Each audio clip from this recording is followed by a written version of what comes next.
자, 7번째 썰 한번 가보도록 하겠습니다. 이번에도 댓글 컨텐츠 한번 가보도록 할게요. 영상 제목, 서울살이 하면 사람들 기본 150만원 이상은 그냥 나가요. 거기다 유혹이 많아서 돈 못 모으죠 라는 영상에 달린 댓글입니다. 참 서울살이 힘들죠. 제 방송이 서울살이 하신 분이 계시죠. 뱃살공주님도 서울에 살고 있고, 뭐 다른 지역도 먹고 사는 게 힘들겠지만 저는 가장 서울 사람들이 힘들다고 생각합니다. 그러니까 뭐 서울에서 이제 토박이로 나고 자라신 분도 힘들겠지만 가장 힘든 사람은 지방에서 서울을 상경하신 분들, 그러니까 서울의 영국 아닌 분들. 서울의 영국 아닌 분들은 돈이 없으니까 당연히 원룸이나 이제 오피스텔 같은 데 월세 내는 거 살 수밖에 없어요. 그런데 돈이 너무 많이 나가죠. 비싸죠, 이게. 거기다 월세가 올라가고 있습니다. 그렇다고 벌이를 뭐 엄청나게 많이 받는 것도 아니에요. 그리고 여러분 서울이라는 지역이 그거 아닙니까? 인프라의 도시 아닙니까? 모든 게 다 갖춰져 있잖아요. 근거리에 모든 게 다 있고. 그래서 복잡한 것도 있는데, 문제는 제가 전에 얘기했습니다. 인프라가 다 돈이라는 거죠. 그래서 서울은 사소한 것도 다 돈이에요. 나가는 것 돈이고 뭐 이용하는 것도 다 돈이에요. 그러다 보니까 버는 것은 그렇게 많은 게 아닌데 나간 돈이 많다 보니까 돈을 못 모은 분들이 많아요. 생각보다. 서울에 살더라도 내가 처음에 이 좁디 좁은 원룸에서 서울 생활을 시작하더라도 어떻게든 돈을 모아가지고 지금 있는 곳보다 나은 곳을 가야 되잖아요. 안 그래요? 그런데 젊은 사람들이 이제 서울의 인프라의 어떤 맛에 빠져가지고 어떤 배달이나 뭐 커피 전문점 아니면 어떤 편의시설의 맛에 빠져서 버는 족족 거기에 돈이 나가다 보니까 정작 돈을 못 모아서 거기를 못 나가는 거예요. 그러니까 거기만 쭉 사는 거죠. 5년이 지나든 10년이 지나든 거기만 사는 거예요. 그럼 사람이 성장이 안 되잖아. 열심히 살고는 있지만 뭔가 지금 환경에서 나아지지 못하는 거죠. 그런 사람들이 꽤 많지 않을까 생각합니다. 근데 이거는 비단 서울만 얘기는 아니고 일본이 먼저 그랬습니다. 일본도 지금 도쿄나 오사카 지역에 가보면 젊은 사람들이 이 도쿄 오사카에 이제서 일을 하는데 우리나라랑 똑같아요. 거기도 사무직이나 이제 어떤 그런 서비스 계통이 많아요.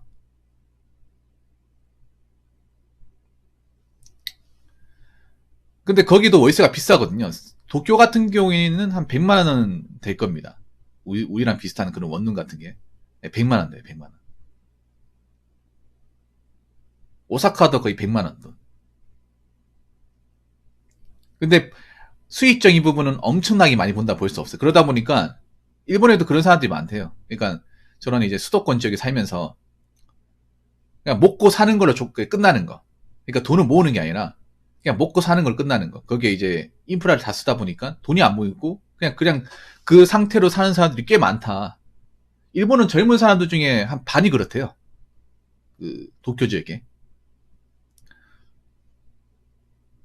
우리나라는 별반 다를 게 없는 거죠. 우리나라 어떻게 보면 더 심각할 수도 있는 거예요. 왜냐? 일본의 나쁜 거는 우리나라가 다 따라오고 있으니까.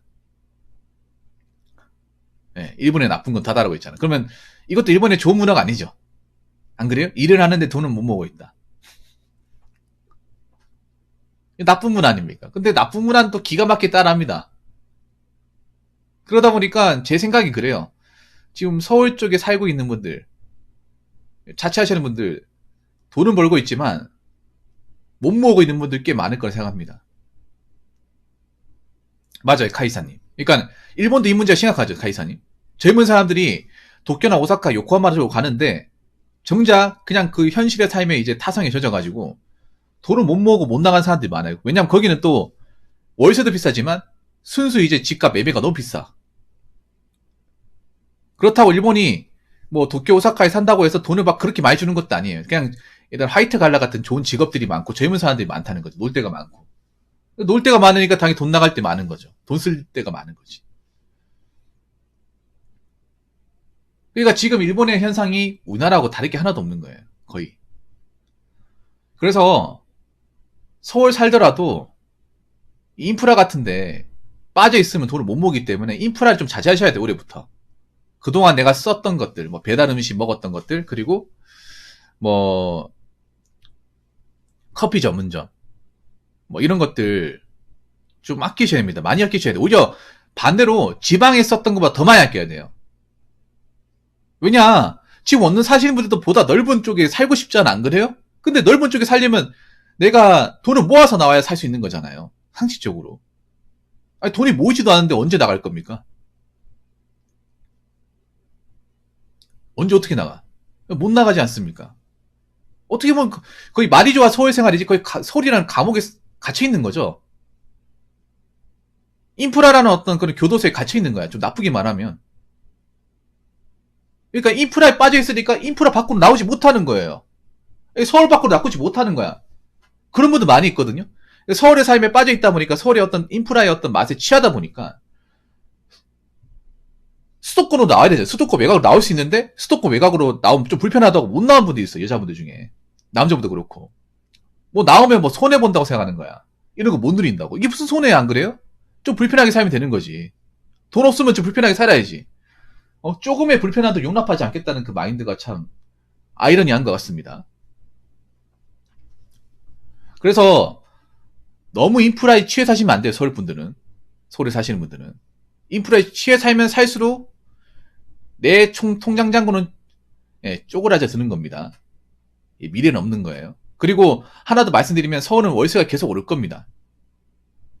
일본 도쿄처럼. 왜냐? 수요가 많으니까. 매매 수요는 없지만 월세 수요는 많잖아요. 그래서 서울 같은데 집 같지도 않은 무슨 닭장 같은 집이 엄청 많잖아요. 그게 무슨 집입니까? 근데 월세 받잖아요. 월세를 받는다는 얘기는 돈이 급한 사람 들어온다는 거예요. 서울에 반지하가 너무 많잖아. 솔직히 반지하 말이 좋아 집이지 그 집입니까 그게? 반지하도 있고 완전 지하도 있잖아요. 옥탑방도 많고. 지방이었으면 안 살 텐데 수도권은 그런 데도 사는 사람들이 많다는 거예요. 왜냐? 일반 1층이나 층고가 높은 데 비싸니까. 그래서 한번 잘 생각해 보시기 바라겠습니다. 서울에서 내가 지금 자취하신 분들. 내가 앞으로 미래 계획을 어떻게 짜야 될까? 앞으로 월세는 비싸질 텐데. 서울의 배달 비용도 많이 비싸질 텐데 난 여기서 어떻게 계획을 짜서 지금보다 나은 삶을 살 것이냐 잘 고민해 보시기 바라겠습니다. 근데 어떤 분이 제가 하는 말에 기분이 나쁘신가 봐요. 상당히 나쁘신가 봐. 감정이 섞인 댓글인데 한번 읽어보도록 하겠습니다. 배달 음식이 왜 몸에 안 좋은데요? MSG 많이 넣어서 안 좋은가요? 틀렸다는 게 아니라 주장을 하시려면 충분한 그거를 가져와서 말을 하세요. 배달 음식 먹다가 픽 쓰러진다는 어이없는 소리를 하시네. 도대체 배달로 뭐 시켜 먹길래 멀쩡한 사람이 배달 음식 먹었다고 픽 쓰러지나요? 어이가 없네 진짜. 아니 이게 그렇게 기분 나쁜 건가? 아니 이걸 꼭 얘기해야 됩니까? 아니 픽 쓰러지는 게 잘 먹어서 픽 쓰러질 수도 있는 거고 내가 욕한 겁니까? 아니 왜 그래? 아니 왜 이렇게 이분법적인 사고를 받아들여? 내가 뭐 먹지 말라고 했나 얘? 자제하라고 했지. 안 그래요? 이거 이렇게 받아들이네 진짜. 몸에 안 좋은 거 맞아요. 몸에 안 좋은 거 맞아. 배달 음식은 왜 몸에 안 좋은지 내가 단적으로 설명해 줄게. 일단 배달 음식은 대부분 자극적이에요. 네. 대부분 자극적이고 양념 소스나 MSG가 1일 섭취량을 초과합니다. 네, 초과합니다. 뭐 당, 나트륨은 말할 것도 없고요. 왜 이렇게 하는지 아십니까? 이렇게 안 하면 안 시켜 먹거든요. 이렇게 안 하면 안 시켜 먹어요. 왜냐? 배달 음식 중에서 자극적이지 않은 게 없습니다. 그래서 떡볶이를 만들어도 거의 설탕을 때려 붓습니다, 진짜. 짜장면 만들 때도 카라멜 설탕 때려 붓습니다. 안 그러면 안 시켜 먹어요. 그래서 보면 찌개 같은 것도 집에서 찌개 끓여 먹을 때 맛이 달라. 이게 너무 달아요. 대부분 내가 느낀 게 배달 음식들의 특징이 있습니다. 좀 달아요. 짜장면도 달고 짬뽕도 약간 단맛이 좀 나는 것 같고 찌개도 단맛이 나요. 김치도 약간 단맛이 강해. 설탕을 부은 거예요. 떡볶이도 단맛이 씹을 때 단맛이 바로 와요. 이게 바로 딱 와. 이게 집에서 떡볶이 해 먹어본 사람들 알 거예요. 배달 떡볶이는요 확 와요. 이게 설탕을 그냥 부었구나. 거기다가 여러분 배달 음식 먹으면 뭡니까? 콜라가 와요. 배달 음식 먹으면 그냥 먹습니까? 아니, 탄산하고 같이 먹죠. 탄산하고 같이 먹잖아요.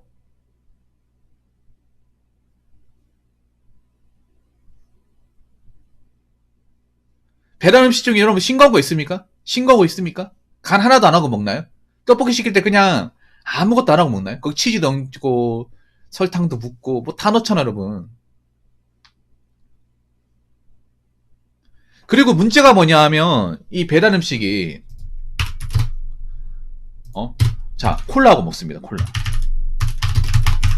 그리고 여러분 아시겠지만 콜라도 펩시콜라는 정말 건강에 안 좋습니다.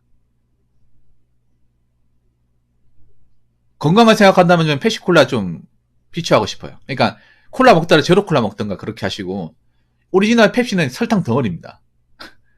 컵 사이즈에 설탕이 들어갔다고 생각하시면 돼. 그러니까 그 사이즈. 배달 음식에 펩시콜라까지 먹으면 어떻게 될까? 예를 들어서 뭐 치킨 같은 거 먹고 500ml짜리 그 콜라 먹을 거 아니야. 같이 먹을 거잖아요.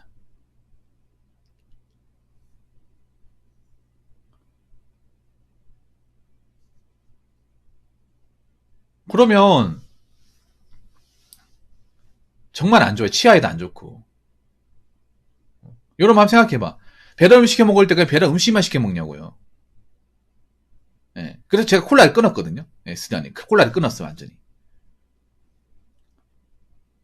차라리 콜라를 드실 거면 커피를 드세요, 커피를. 예, 커피를 먹어요, 차라리. 이게 그런 거야. 배달 음식이 왜 탄산하고 같이 효과를 한번 생각해봐. 그냥 먹어본 적 있는지 없어요, 여러분. 그리고 배달 음식이 건강에 안 좋은 건 간단한 거. 이건 확실한 이유입니다. 이거 왜 설명을 해야 되는지 모르겠어. 가만 생각해보면 다 나오는데. 일단 두 번째 이유는 뭐냐 하면, 자, 기름기가 너무 많습니다. 아까. 자, 기름기가 많죠. 그래서, 먹고 나면 어떻게 되냐면 속이 더부룩합니다. 더부룩하고, 소화가 안 됩니다. 대부분 소화가 잘 됐던 적이 없어요. 보통 대표적으로 중국 음식 먹으면 소화가 안 되죠. 장이 꼬이죠. 치킨 먹어도 장이 꼬입니다. 물론 사람마다 다르겠어요. 뭐 장까지 잘 가는 사람도 있긴 한데 거의 비슷할 거라고 생각합니다. 대부분 소화가 안 돼요. 속이 니글니글해서 아마 이 공감하실 거예요. 좀 죄송한데 생리적 얘기하겠습니다. 배가 아파서 똥이 나와야 되는데 똥이 안 나와. 이거 공감하시고 배달 음식 자주 먹시 이거 없다고 하면 거짓말이야. 그리고 배가 아파서 뭔가 나와야 되는데 안 나와요.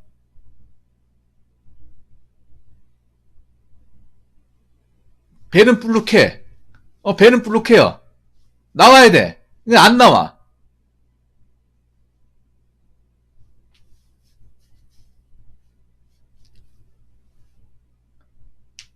이런 일이 저만 발생할까요? 여러분 다 발생합니다. 그리고 한번 생각해봐. 저야 가끔 먹는데 이 정도면 자주 먹으면 어떻게 될까? 자주 먹으면. 그리고 중독성이 강해요. 중독성이 강해서 일반 식단은 쳐다도 안 봅니다. 이게 그런 거예요. 뭐냐 하면 뭐 집에 가족들이 같이 있으면 자주 시켜 먹진 않겠죠. 부모님이 밥 해주니까 밥 먹겠지. 근데 제가 왜 배달 음식이 나쁘다고 하면 혼자 살잖아요. 혼자 살면 생각보다 배달을 먹는 횟수가 엄청나게 많습니다. 하루에 한 끼를 배달 음식 무조건 국물을 먹는 사람도 있고 두 끼를 먹는 사람도 있어요. 그러니까 모든 음식 자체를 배달로 해결하는 사람들이 꽤 많아요. 서울에. 집에 있었으면 부모님 계시면 엄마가 밥 해줘주고 밥 먹었을 텐데, 아니면 집에서 라면 끓여 먹는다거나.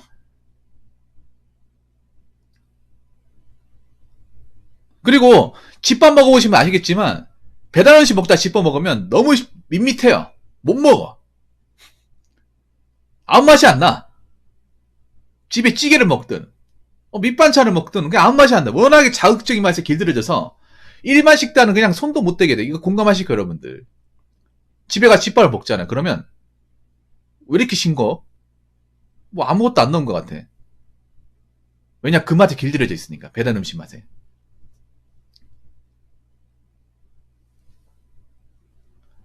그래서 일반 음식 쳐다도 안 보게 되고, 그리고 그런 거예요. 자, 배달 음식을 여러분 왜 자주 시켜 먹는지 아십니까? 이 맛에 중독이 돼서 그래. 일종의 약간 마약 성분이야. 그러니까 뭐냐면 마약처럼 중독이 돼서 항상 이 시간대 되면 생각이 나. 배달 음식 자주 먹는 사람들은. 그래서 습관적으로 시켜 먹는 거야. 맛이 있건 없건 간에 자주 시켜 먹어요. 이 시간대 되면 그 맛을 기억을 해. 여러분 한번 생각해요. 자극적 만들 이유가 그런 거야. 한 번 아예 안 먹을 수 있어도 한 번만 먹은 사람 없잖아요, 여러분. 치킨 같은 것도. 치킨도 여러분 얼마나 자극적인 거 많습니까? 뭐 레드 허니 콤보 같은 게 얼마나 자극적이에요. 치킨도 일본 자극적 만든 이유가 그런 거야. 한 번만 먹지 말라고. 나중에 또 시켜 먹으라고. 보통 인기 많은 메뉴들이 그 양념이 굉장히 자극적이에요. 먹고 나면 굉장히 잔상이 남아.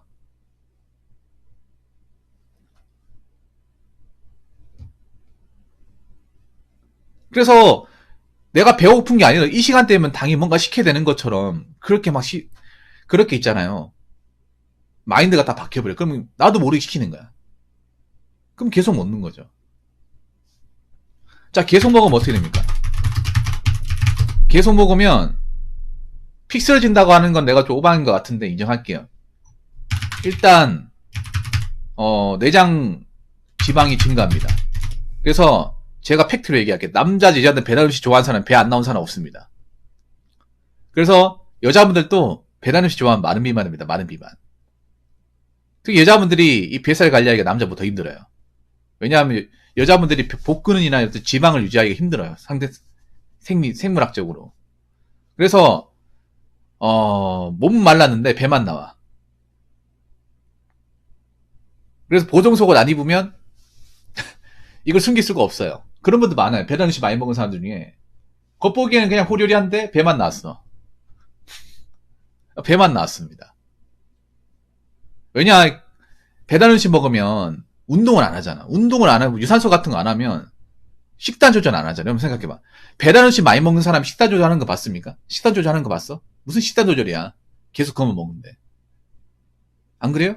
배달 음식 먹는 사람 채소 음식 먹는 거 봤습니까? 없어요, 여러분. 내장지간 증가하고, 그리고 체력도 감소합니다. 확실히 감소해. 이거 먹으면 뭐 밖에 걷는 것도 힘들어요. 내가 봤을 때 배달 음식을 자주 먹는 사람들 중에 운동 열심히 하는 사람 본 적이 없어요. 운동 열심히 하고 하는 사람 본 적이 없어. 왜냐? 그런 힘이 안 생기거든. 체력 감소도 있고, 그리고 당뇨, 고지혈증, 그리고 심혈관 질환, 뭐 심장이 안 좋아진다거나, 이런 거 걸릴 수 있어요. 그러니까 이게 뭐냐 하면 제가 말씀드린 거는 당장 젊었을 때 몇 끼 먹는 건 괜찮아요. 근데 이게 만성이 되신 분들이 많다는 거야. 제가 왜 이 말씀을 드리냐 하면 생각보다 이게 주식이 되신 분들이 많아요. 주식이 되신 분들이.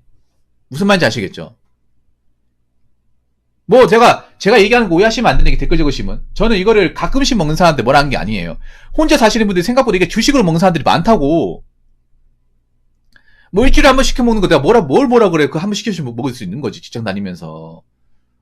그동안 고생했다는 의미에서 그런 거 가지고 뭐라 했어요? 아니죠. 월화수목금토일 매번 시켜 먹는 거. 그렇게 그냥 배달을 주식으로 먹는 사람들.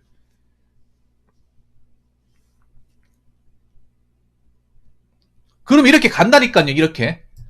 이렇게 계속 먹잖아. 1년, 2년, 3년 되잖아. 그럼 계속 이렇게 간다니까. 그리고 이 내장지방 증가, 젊을 때 내장지방 증가하는데 나이 먹으면 이게 다 살로 가요. 전부 다 살로 가. 살 금방 쪄. 그래서 젊었을 때 말랐던 사람들이 나이 먹어서 살이 찐다거나 살이 급격하게 찌는 이유가 대부분 이거예요. 여자분들도 마찬가지. 남자 공통으로 살이 확 찌는 이유가. 그러니까 맨 처음에 배만 쪘다가 한 30 넘어가면 살로 다 가는 거예요. 모르는 게. 그런 분들 대부분 이런 식이에요.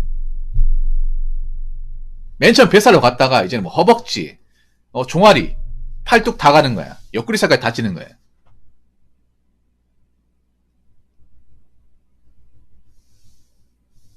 물론 이걸로 죽지는 않습니다. 사람이 단번에 죽지는 않아. 근데 서서히 사람이 뭔가 안 좋아진다는 게 느껴집니다. 그렇기 때문에 제가 배달 음식을 주식으로 하지 말라는 거예요.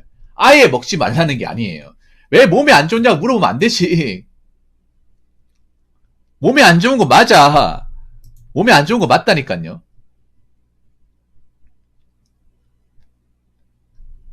아니, 배달 음식이 왜 몸에 안 좋은지 이걸 내가 물어봐서 대답을 해줘야 됩니까? 검색하면 다 나오는 건데.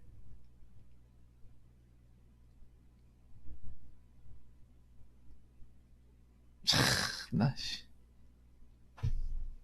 아무튼 여러분 있잖아요. 배달 음식을 주식으로 하면 안 됩니다. 일주일에 한 번씩 뭐 야식 개념으로 시켜 먹으면 되는데, 여러분 하나 더 얘기하자면 배달 음식이 대부분 야식을 먹어요. 특히 가장 최악일 거야.